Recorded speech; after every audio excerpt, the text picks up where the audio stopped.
ಇದಕ್ಕೆ ಸಂಬಂಧಪಟ್ಟಂತೆ ಮತ್ತಷ್ಟು ಅಪ್ಡೇಟ್ ಲಭ್ಯವಾಗ್ತಾ ಇದೆ. ಗಮನಿಸೋಣ. ವಿಧಾನಸೌಧದಲ್ಲಿದ್ದಾರಂತೆ ಮುಖ್ಯಮಂತ್ರಿಗಳು. Full tension. ಇಲಾಖಾವಾರು ಸಭೆಯನ್ನು ನಡೆಸ್ತಾ ಇದ್ದಾರೆ ಸಿದ್ದರಾಮಯ್ಯನವರು. ಸಭೆ ನಡುವೆ ಕೂಡ ಕೋರ್ಟ್ ಆದೇಶ ಏನ್ ಬರ್ಬೋದು ಅನ್ನೋದ್ರ ಬಗ್ಗೆ ಚಿಂತನೆಯನ್ನ ನಡೆಸ್ತಾ ಇದ್ದಾರೆ.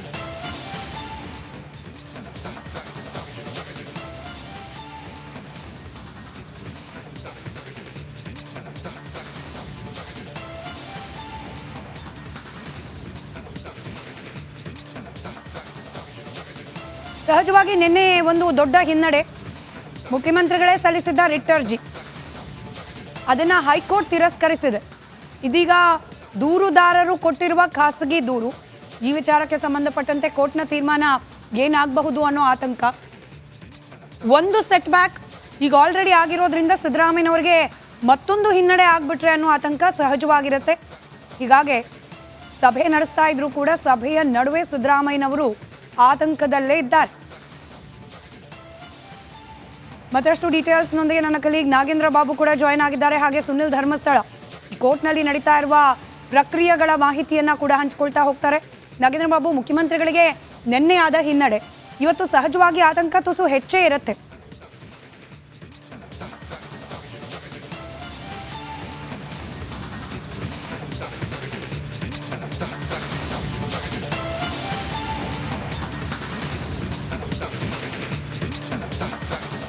ಖಂಡಿತವಾಗ್ಲೂ ಸ್ಮಿತಾ, ಯಾಕೆ ಅಂತಾರೆ ನೋಡಿ, ನಿನ್ನೆ ಒಂದು ಹಂತದಲ್ಲಿ ಹಿನ್ನಡೆ ಆಗಿತ್ತು. ಆದರೂ ಕೂಡ ನಿನ್ನೆ ಸುದ್ದಿಗೋಷ್ಠಿಯಲ್ಲಿ ಮಾತಾಡುವಂಥ ಸಂದರ್ಭದಲ್ಲಿ ಸಿದ್ದರಾಮಯ್ಯ ಹೇಳ್ತಾರೆ, ನಮಗೆ ಇದು ಸಿಕ್ಕಿರುವಂಥ ಅರ್ಧ ಜಯ ಅಂತೇಳಿ. ಯಾಕೆಂತಂದ್ರೆ ಅಲ್ಲಿದ್ದಂಥದ್ದು ನಿನ್ನೆ ಹೈಕೋರ್ಟ್ನಿಂದ ತೀರ್ಪು ಹೊರಬಿತ್ತಲ್ಲ, ಅದರಲ್ಲಿ ಅರ್ಜಿನ ತಿರಸ್ಕಾರ ಮಾಡಿತ್ತು. ಜೊತೆಗೆ 218 BNSS ಐತಲ್ಲ, ಅದನ್ನು ತೆರವುಗೊಳಿಸಿ ಕೇವಲ 17A ಅಡಿಯಲ್ಲಿ ಮಾತ್ರ ತನಿಖೆಗೆ ಒಂದು ನಡೆಸ್ಬೋದು ಅಂತೇಳಿ ಹೈಕೋರ್ಟ್ ತನ್ನ ತೀರ್ಪನ್ನು ಕೂಡ ಪ್ರಕಟಿಸಿತ್ತು. ಹಾಗಾಗಿ ಇವತ್ತು ಒಂದು ಕಡೆ ಮೈಸೂರಿನಲ್ಲಿ JDS ಸ್ಪೋಕ್ಸ್ ಪರ್ಸನ್ ಆಗಿರುವಂಥ ಪ್ರದೀಪ್ ಕುಮಾರ್ ಅವರು ಕೂಡ ಲೋಕಾಯುಕ್ತ ಕಚೇರಿಗೆ ತೆರಳಿ ಲೋಕಾಯುಕ್ತ SP ಅವರನ್ನ ಭೇಟಿ ಮಾಡಿ FIR ದಾಖಲು ಮಾಡಬೇಕು ಅಂತೇಳಿ ಕೂಡ ಅಲ್ಲಿ ಅವರು ಮನವಿಯನ್ನು ಮಾಡ್ಕೊಳ್ಳೋದಕ್ಕೆ ಮುಂದಾಗಿದ್ದಾರೆ. ಕೋರ್ಟ್ನ ಆದೇಶದ ಪ್ರತಿಯ ಜೊತೆಯಲ್ಲಿ ಅವರು ಹೋಗಿ ಒಂದು FIR ಅನ್ನ ಮಾಡಿಸೋದಕ್ಕೆ ಮುಂದಾಗ್ತಾ ಇರುವಂಥದ್ದು. FIR ಆದ ತಕ್ಷಣ ಈಗ ಸಿದ್ದರಾಮಯ್ಯ ಅವರಿಗೆ ಸಂಕಷ್ಟ ಎದುರಾಗುತ್ತಾ ಅಂತೇಳಿ ನಾವು ಒಂದು ಪ್ರಶ್ನೆನ ಕೂಡ ಮಾಡಿದ್ವಿ. ಅಂದ್ರೆ ಹಿರಿಯ ವಕೀಲರು ಹಾಗೂ ಕಾನೂನು ತಜ್ಞರಾಗಿರುವಂತಹ BV ಆಚಾರ್ಯ ಅವರನ್ನ ಮಾತಾಡಿಸುವಂತ ಸಂದರ್ಭದಲ್ಲಿ ಅವ್ರು ಹೇಳಿದ್ದು, FIR ಆದ ತಕ್ಷಣವೇ ಸಂಕಷ್ಟ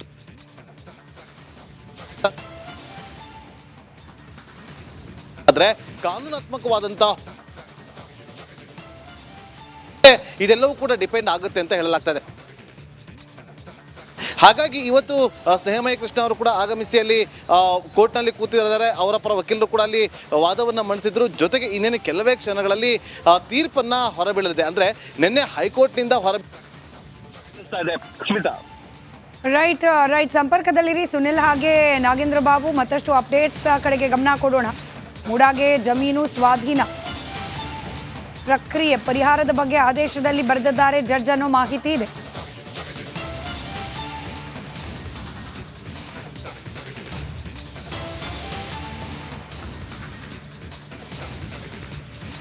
ಪರಿಹಾರ ನಿಗದಿಯಾದ ಬಳಿಕ ಕೂಡ ಡಿನೋಟಿಫಿಕೇಶನ್ ಆಗಿದ್ದು ಹೇಗೆ?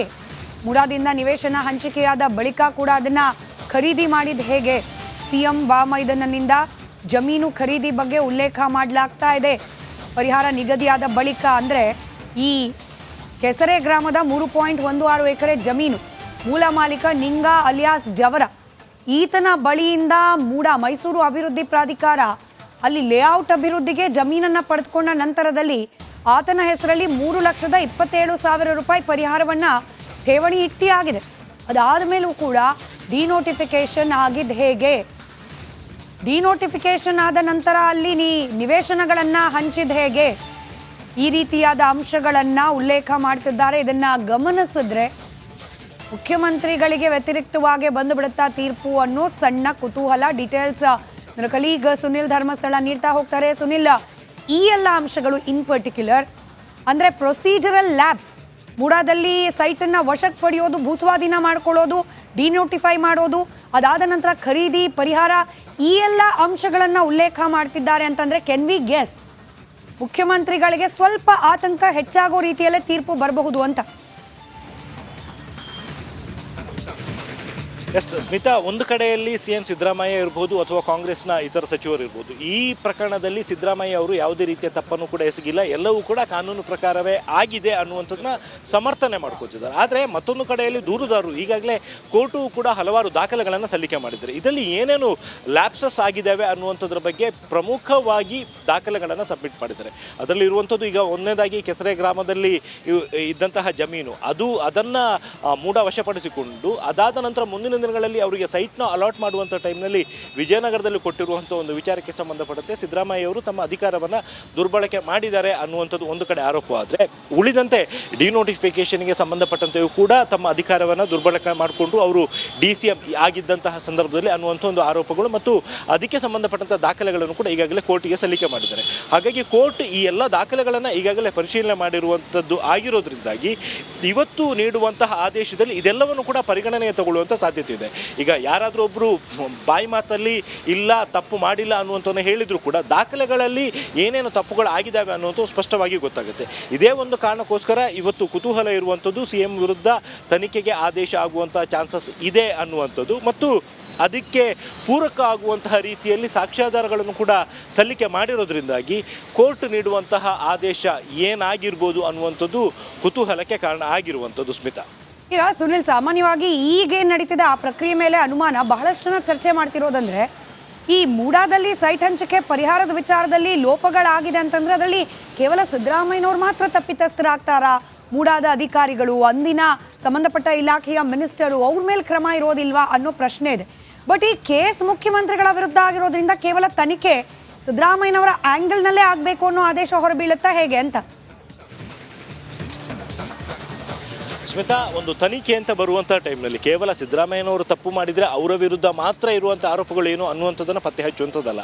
ಅದರ ಜೊತೆಗೆ ಇದರಲ್ಲಿ ಬೇರೆ ಯಾರ್ಯಾರು ಭಾಗಿಯಾಗಿದ್ದಾರೆ ಇದೆಲ್ಲದಕ್ಕೆ ಸಂಬಂಧಪಟ್ಟಂತೆ ಕೂಡ ತನಿಖೆ ನಡೆಯುತ್ತೆ. ಯಾಕೆಂದರೆ ಕೇವಲ ಸಿದ್ದರಾಮಯ್ಯ ಒಬ್ಬರೇ ಈ ಒಂದು ಅವ್ಯವಹಾರ ನಡೆದಿದ್ದರೆ ಅದರಲ್ಲಿ ಭಾಗಿಯಾಗೋದಕ್ಕೆ ಸಾಧ್ಯ ಇಲ್ಲ. ಅದಕ್ಕೆ ಅಧಿಕಾರಿಗಳು ಕೂಡ ಸಾಥ್ ನೀಡಿರಬೇಕು. ಅಥವಾ ಅದರ ಜೊತೆಗೆ ಈ ಹಿಂದೆ ಮೂಡಾದಲ್ಲಿ ಅಧಿಕಾರದಲ್ಲಿ ಇದ್ದಂಥವರು ಕೂಡ ಸಾಥ್ ನೀಡಿರುವಂಥ ಸಾಧ್ಯತೆಗಳು ಇರುವಂಥದ್ದು. ಒಂದು ವೇಳೆ ಅಧಿಕಾರ ದುರ್ಬಳಕೆ ಆಗಿದ್ದಲ್ಲಿ ಮತ್ತು ಅವ್ಯವಹಾರ ಆಗಿದ್ದಲ್ಲಿ ಆಗಿದ್ದಂಥ ಸಂದರ್ಭದಲ್ಲಿ ಅವರೆಲ್ಲರೂ ಕೂಡ ತಪ್ಪಿತಸ್ಥರಾಗ್ತಾರೆ ಮತ್ತು ಅವರ ಇನ್ವಾಲ್ವ್ಮೆಂಟ್ ಏನು, ಅವರು ಯಾವ ರೀತಿ ಈ ಒಂದು ಪ್ರಕರಣದಲ್ಲಿ ಭಾಗಿಯಾಗಿದ್ದಾರೆ ಅನ್ನುವಂಥದ್ದಕ್ಕೆ ಸಂಬಂಧಪಟ್ಟಂತೆ ಕೂಡ ವಿಚಾರಣೆ ನಡೆಯುವಂಥ ಸಾಧ್ಯತೆ ಇದೆ. ಈಗಾಗಲೇ ನನಗೆ ಸಿಕ್ಕಿರುವಂಥ ಒಂದು ಮಾಹಿತಿ ಪ್ರಕಾರ ಈಗಾಗಲೇ ಲೋಕಾಯುಕ್ತ ಅಧಿಕಾರಿಗಳು ಯಾವಾಗ ಮೂಡಾ ವಿಚಾರಕ್ಕೆ ಸಂಬಂಧಪಟ್ಟಂತೆ ಅವ್ಯವಹಾರ ಆಗಿದೆ ಅನ್ನುವಂಥದ್ದು ಆರೋಪಗಳು ಕೇಳಿ ಬಂದದ್ದು ಅವಾಗಲೇ ಸಾಕಷ್ಟು ದಾಖಲೆಗಳನ್ನು ಸಂಗ್ರಹ ಮಾಡಿಕೊಂಡಿದ್ರು ಅನ್ನುವಂಥದ್ದು ಮಾಹಿತಿ ಕೂಡ ಇದೆ. ಈವನ್ ಸರ್ಕಾರದ ಅಧೀನದಲ್ಲೇ ಬಂದರೂ ಕೂಡ ಲೋಕಾಯುಕ್ತ ಸ್ವತಂತ್ರ ತನಿಖಾ ಸಂಸ್ಥೆ, ಅಲ್ಲಿ ಯಾವ ರೀತಿ ಬೇಕಾದರೂ ಕೂಡ ತನಿಖೆ ಮಾಡೋದಕ್ಕೆ ಅವಕಾಶ ಇದೆ. ಆದರೆ ಒಂದು ವೇಳೆ ರಾಜಕೀಯವಾಗಿ ಒತ್ತಡಗಳು ಕೇಳಿ ಬಂದಲ್ಲಿ ಆಗ ತನಿಖೆಯ ದಿಕ್ಕು ಬದಲಾಗುವಂಥ ಒಂದು ಸಾಧ್ಯತೆ ಇದೆ ಅನ್ನುವಂಥ ಒಂದು ಆರೋಪಗಳು ಕೂಡ ಇದೆ. ಆದರೆ ಈಗ ಇರುವಂಥ ಒಂದು ಮಾಹಿತಿ ಪ್ರಕಾರ ಲೋಕಾಯುಕ್ತ ಅಧಿಕಾರಿಗಳು ಈಗಾಗಲೇ ಈ ಮೂಡಾಗೆ ಸಂಬಂಧಪಟ್ಟಂತಹ ಸಾವಿರಾರು ಪುಟಗಳ ದಾಖಲೆಗಳನ್ನು ಸಂಗ್ರಹ ಮಾಡಿ ಎಲ್ಲೆಲ್ಲಿ ಲ್ಯಾಪ್ಸಸ್ ಆಗಿದ್ದಾವೆ ಅನ್ನುವಂಥದ್ದು ಕೂಡ ಪತ್ತೆ ಹಚ್ಚಿದ್ದಾರೆ ಅನ್ನುವಂಥದ್ದು ಮಾಹಿತಿ ಕೂಡ ಇದೆ. ಸ್ಮಿತಾ, ಸಂಪರ್ಕದಲ್ಲಿರಿ ಸುನಿಲ್ ಹಾಗೆ ನಾಗೇಂದ್ರ ಬಾಬು. ಮತ್ತಷ್ಟು ಅಪ್ಡೇಟ್ಸ್ ಕಡೆಗೆ ಗಮನ ಕೊಡ್ತಾ ಹೋಗೋಣ. ಕಾನೂನು ಬಾಹಿರ ಭೂ ಪರಿವರ್ತನೆ ಬಗ್ಗೆ ಕೂಡ ತೀರ್ಪಿನಲ್ಲಿ ಉಲ್ಲೇಖ ಮಾಡಲಾಗ್ತಾ ಇದೆ. ವಿಸ್ತೃತವಾಗಿ ಆದೇಶವನ್ನು ಬರೀತಿದ್ದಾರೆ ನ್ಯಾಯಾಧೀಶರು. ನಿನ್ನೆ ಹೈಕೋರ್ಟ್ನಲ್ಲಿ 197 ಪುಟಗಳ ತೀರ್ಪನ್ನು ನೀಡಿದ್ರು ನ್ಯಾಯಮೂರ್ತಿ ನಾಗಪ್ರಸನ್ನ ಅವರು. ಇದೀಗ ಜನಪ್ರತಿನಿಧಿಗಳ ನ್ಯಾಯಾಲಯದಲ್ಲೂ ಕೂಡ ಸುದೀರ್ಘವಾದ ತೀರ್ಪನ್ನ ಬರೆಯುವ ಪ್ರಕ್ರಿಯೆ ಚಾಲ್ತಿಯಲ್ಲಿದೆ. ಕಾನೂನಿಗೆ ವಿರುದ್ಧವಾಗಿ ಕಾನೂನಿಗೆ ಬಾಹಿರವಾಗಿ ಭೂ ಪರಿವರ್ತನೆ ಆದ ಬಗ್ಗೆ ಕೂಡ ತೀರ್ಪಿನಲ್ಲಿ ಉಲ್ಲೇಖ ಮಾಡಲಾಗ್ತಾ ಇದೆ. ಕೆಲವೇ ಕ್ಷಣಗಳಲ್ಲಿ ಜನಪ್ರತಿನಿಧಿಗಳ ನ್ಯಾಯಾಲಯ ತನ್ನ ಆದೇಶವನ್ನ ಪ್ರಕಟ ಮಾಡಲಿದೆ. ಅಲ್ಲಿಗೆ ಸಿದ್ದರಾಮಯ್ಯನವರ ಮೂಡ ಭವಿಷ್ಯ ಮತ್ಯಾವ ದಿಕ್ಕಿಗೆ ತಿರುಗುತ್ತೆ ಅನ್ನೋದು ಕೆಲವೇ ಕ್ಷಣಗಳಲ್ಲಿ ಬಹಿರಂಗ ಆಗೋದಿದೆ. ಈಗೊಂದು ಬ್ರೇಕ್.